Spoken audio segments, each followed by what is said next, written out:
শুরু হয়েছে মুসলমানদের সিয়াম সাধনার মাস রমজান। অন্যদিকে ফুটবলে চলছে উয়েফা চ্যাম্পিয়ন্স লিগের শেষ ১৬র মহাযুদ্ধ। হারলেই বাড়ি টিকিট কনফার্ম, আর এমন সমীকরণকে সামনে রেখেই বেনফিকার বিপক্ষে মাঠে নামে বার্সেলোনা। বার্সেলোনার গুরুত্বপূর্ণ উদীয়মান ফুটবলার লামিন ইয়ামাল যে একজন ধর্মপ্রাণ মুসলমান তা তো সবাই জানে, কিন্তু এমন গুরুত্বপূর্ণ ম্যাচকে সামনে রেখে রোজা রেখেই খেলতে নামবে তা বা কে জানতো। রোজা তো রাখলেন, সেই সাথে খেললেন এবং বাজিমাত করলেন এই ১৭ বছরের তরুণ। রোজা অবস্থায় লামিন ইয়ামালের অ্যাসিস্ট থেকে দারুণ এক গোল করে দলকে এগিয়ে নেন ব্রাজিলিয়ান তারকা রাফিনহা।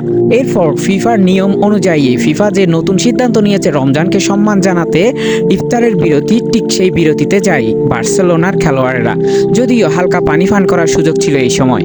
আর ইফতার করে সেই লামিন ইয়ামালের সেই জাদুকরি গোল, ডি বক্সের বাইরে থেকে কোনাকুনি শটে গোলরক্ষককে পুরোপুরি পরাস্ত করেন তিনি। এরপর যদিও দল যখন বিরতিতে যায় তখন ইফতার সারেন এই তারকা। এই খেলায় শুধু লামিন ইয়ামাল নয়, আরো বেশ কয়েকজন মুসলমান ছিলেন যারা রোজা রেখে খেলেছেন। মনে অদম্য ইচ্ছা থাকলেই সবকিছু যে সম্ভব তা দেখিয়ে দিয়েছেন লামিন ইয়ামাল। এই তরুণ রোজা রেখে খেলে অন্তত প্রমাণ করেছেন মনের জোরে সবকিছু করা সম্ভব। আর খেলা শেষেই ২-১ মিলিয়ে ৪-১ গোলে এগিয়ে থেকেই শেষ ৮-এর টিকিট নিশ্চিত করেছে বার্সেলোনা।